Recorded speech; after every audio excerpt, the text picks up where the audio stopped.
방송인 김생민 씨가 현재 출연 중인 모든 프로그램에서 하차한다고 밝혔습니다. 거액의 위약금까지 물 수 있는 처지가 됐는데 이 내용 알아보겠습니다.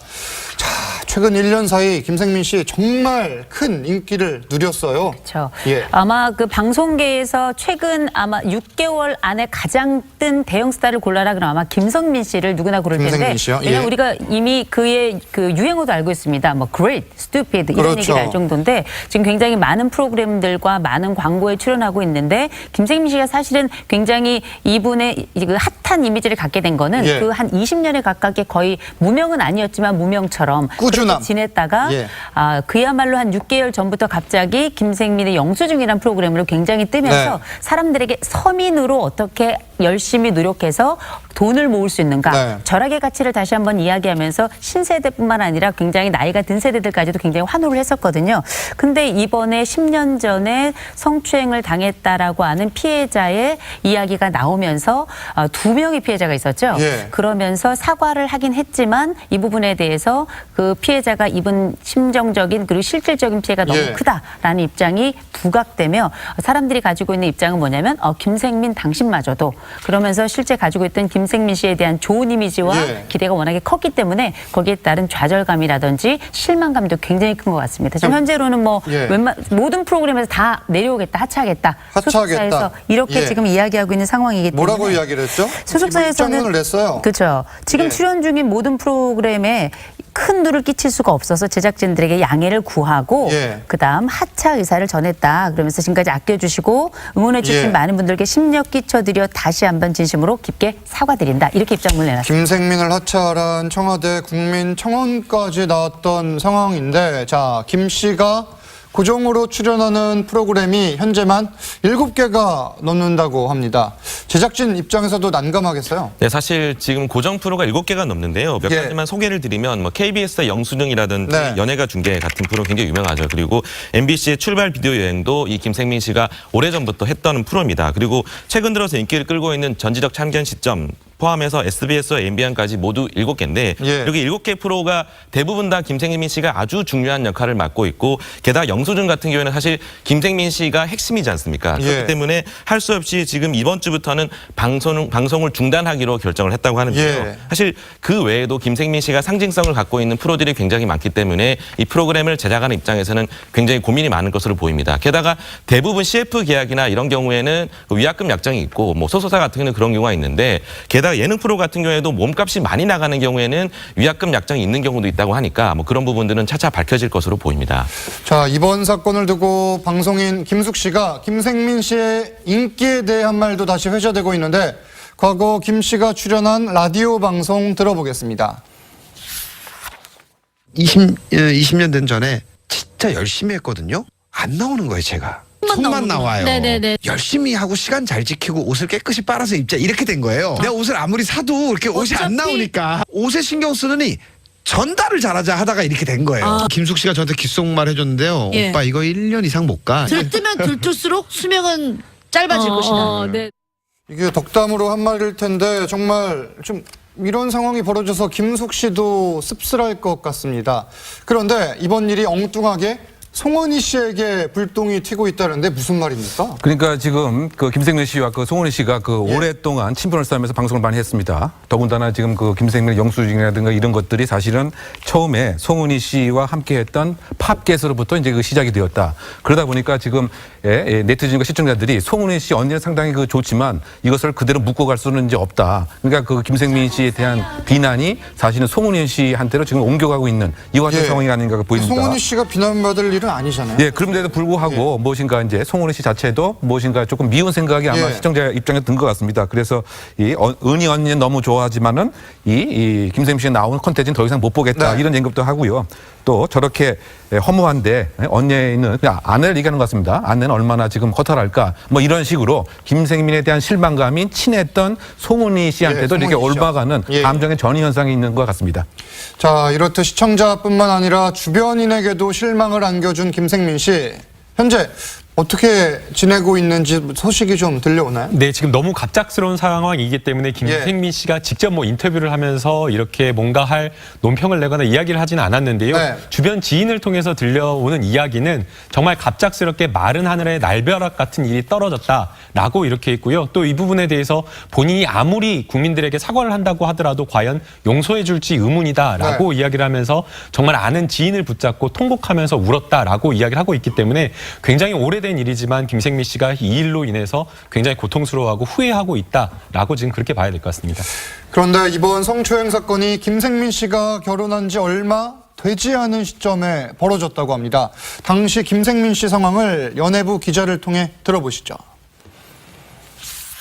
그 당시에는 결혼한 지 2년 된 신혼이었고 아내가 회식 자리 가는 거를 굉장히 싫어했다고 그러죠. 술자리에 가면 김생민 씨 그 특유의 스타일 즐겁게 해주고 분위기 메이커였는데 성추행이라는 이면에 알려지지 않았던 일이 있다는 사실에 대해서 많은 사람들이 의아해하는 그런 분위기인 것 같아요.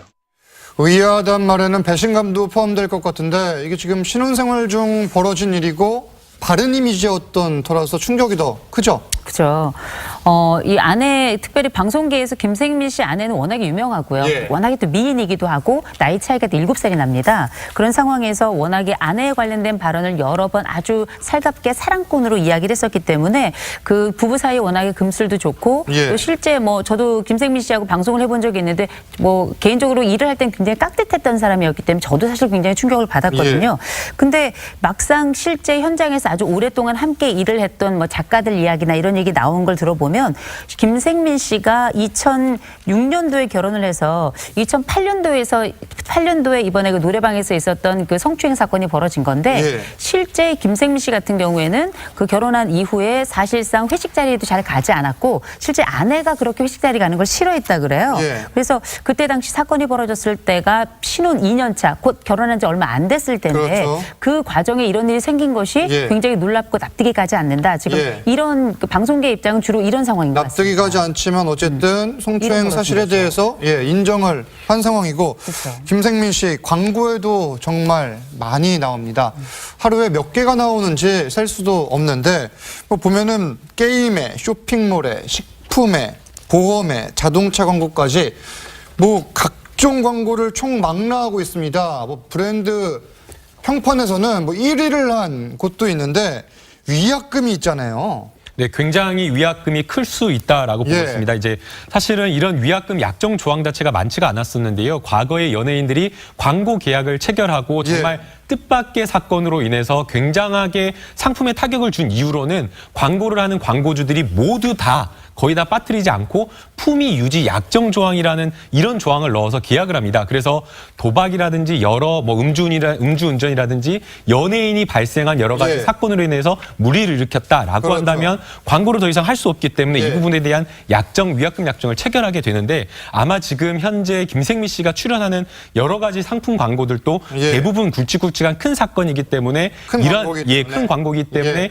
이런 어떤 위약금 약정이 있을 것이다라고 이야기를 하고 있고요. 다만 이제 김생민 씨가 뜬 것이 영순증이라고 하는 그 프로그램으로 인해서 예. 단기에 또 뜬 것이기 때문에 일반 다른 특정 소수의 광고주 입장에서는 예. 단기간 광고를 또 체결한 경우가 있기 때문에 이런 경우에는 또 이례적이지만 위약금 약정 조항이 또 없을 수도 있다라고 지금 이야기가 되고 있습니다. 일단은 김생민 씨가 나오는 광고들이 하나 둘씩 방송에서 볼 수 없는 그런 상황인데 광고주 입장에서는 이런 상황에서 김생민 씨 주인공으로 하는 광고를 낼 수가 없겠죠. 그렇죠. 그래도. 그럼 당연할 것 예. 같습니다. 왜냐하면 광고라고 하는 것이 네. 그 건전한 소비 욕구를 합법적으로 이렇게 네. 작용시키는 건 말이죠. 그래서 구매 욕구가 생겨서 물건을 사야 되는 것인데 지금 이제 김생민 씨 이 같은 행태를 봐서는 오히려 구매 욕구가 떨어져서 예, 손해가 날 수가 분명히 있을 것 같습니다. 그러다 보니까 모델료에 대한 그 반환뿐만이 아니고 지금 이제 말씀하신 손해배상까지 청구할 가능성이 있다. 예. 그래서 손해배상 같은 것이 이쪽 그 업계에서 보통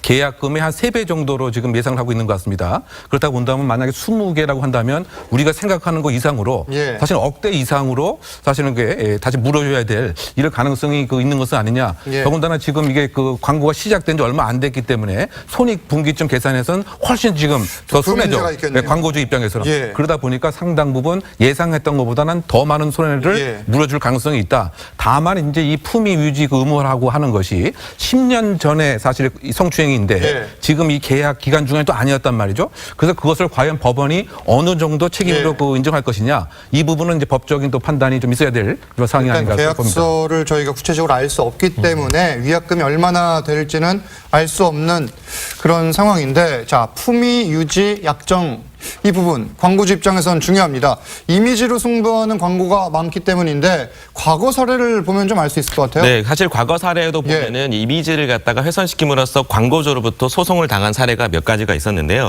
사실 광고주 입장에서는 CF 자체가 이미지로 먹고 사는 부분이기 때문에 이 품위 유지를 하지 않은 경우에는 예. 굉장한 손해가 발생할 수가 있습니다. 실제로 과거 불법 도박 혐의로 징역 6월에 집행유예 1년을 선고받았던 개그맨 이수근 씨 같은 경우에는요. 예. 자동차 용품회사 B사의 광고를 했는데 이 모델료가 한 약 2억 원 정도가 됐던 걸로 보입니다. 그런데 이 혐의가 인정되고 나서 광고주로부터 소송을 당해서 약 15에서 20억 정도를 청구했는데 결국에는 법원이 절충해서 한 7억 정도로 네. 강제 조정을 됐던 걸로 나와 있고요. 뿐만 아니라 영화배우 김민희 씨 같은 경우에는 이 영화감독 홍상수 씨와 불륜설이 터지고 난 이후에 이미지, 그러니까 그 품위 유지가 안 됐다는 이유로 또 소송, 아마도 그 불륜설에 휘말린 이후에 그냥 소송 같은 것들이 아마 됐던 것 같고, 그 금액이 얼마인지는 알려져 있지만 실제로 받은 모델료보다는 훨씬 더 많은 손해배상을 했을 것으로 지금 전해지고 있습니다. 자, 그런데 김생민 씨가 이 사태를 충분히 예견하고 일부분은 수습할 수 있었다, 이런 지적이 나오는데, 자, 지난달 21일에 이 피해자와 김생민 씨가 만났고 지금 어제 오늘 하룻밤 사이에 지금 각 방송국, 프로그램들, 광고주까지 혼란을 겪고 있잖아요. 그렇죠. 지금 이제 3월 21일이죠. 그때 네. 피해자하고 김생민 씨, 이제 지금 현재 그 김생민 씨 그 노래방에서 발생했던 그 사건은 크게 2명의 피해자가 있는데 네. 한 명에게는 그때 당시 사과를 했다는 거예요. 예. 그런데 나머지 한 명은 미처 사과를 못 받고 세월이 이렇게 지났는데, 문제는 이 사과를 받지 못했던 이 피해자가 사실상 그때 방송 관련자들에게 읍소를 했고, 읍소를 했음에도 불구하고 무시를 당했고, 네. 무시를 당하면서 방송계를 떠날 수밖에 없었고 삶의 진로가 완전히 달라지게 된 거잖아요. 그러면서 삶이 무너졌다는 생각을 하고 그렇게 어렵게 힘들게 마음에 가지고 살았던 것 같은데, 결국 21일 날 피해자와 김생민 씨가 만나서 사과를 했긴 했습니다만 실제 이 상황에 대해서 조정은 되지 않았던 것 같아요. 예. 아마 피해자 측에서는 이게 진정한 사과라고 생각이 되지 않았던 것 같고, 그 긴 세월 동안에 본인이 놓았던 그 삶의 여러 부분들을 채우기에는 김생민 씨의 사과가 부족했다고 판단을 했던 것 같습니다. 그러니까 어제 기사가 나올 때까지 이 광고주나 프로그램 측에 별다른 내용을 전달하지 않은 것으로 보이는데, 김생민 씨 10년 전 성추행 인정을 했어요. 그러면 네. 법적 처벌은 어떻게 됩니까? 처벌은 좀 쉽지 않을 것으로 예. 보입니다. 친고죄가 있었기 때문에 이 친고죄라고 하는 것은 고소 기간이 정해져서 범인을 안 날로부터 6월 내에 고소를 해야 되는 고소 기간이 있었는데, 이 지금 범죄가 벌어졌을 때에는 이 강제추행죄가 친고죄였습니다. 그렇기 때문에 사실 10년 전에 있었던 이 강제추행으로 현재 법적 처벌을 받기는 예. 좀 어려워 보입니다. 자, 김생민 씨 예전에도 뭐 문제가 좀 있어서 하차를 했던 걸로 아는데, 네. 그 당시가 이번엔 상황이 좀 다를까요? 어떨까요? 이번 같은 경우는 예. 아무래도 지금 그 김생민 씨가 주가 되는, 예를 들면 김생민 영수증이라든가 예. 이름 자체가 다 들어갔기 때문에 아마 예. 지금 오늘 오전에 나온 그 뉴스인 것 같은데요. 네. 사실상 다 하차하기로 이렇게 결정을 한 것 같고요. 예. 지금 많은 그 프로그램들이 그 하차를 다 결정한 것 같습니다. 그런 측면에서 봤을 때는 본인이 아직 그 자신의 거취에 대해서 얘기를 하고 있지는 않지만 그 제작진과 일단 프로그램에서 하차하겠다고는 얘기를 했죠. 얘기했나요? 예. 그런 상태에서는 다 지금 사안에서 예. 하차되는 이와 같은 상황이 아닌가 생각됩니다.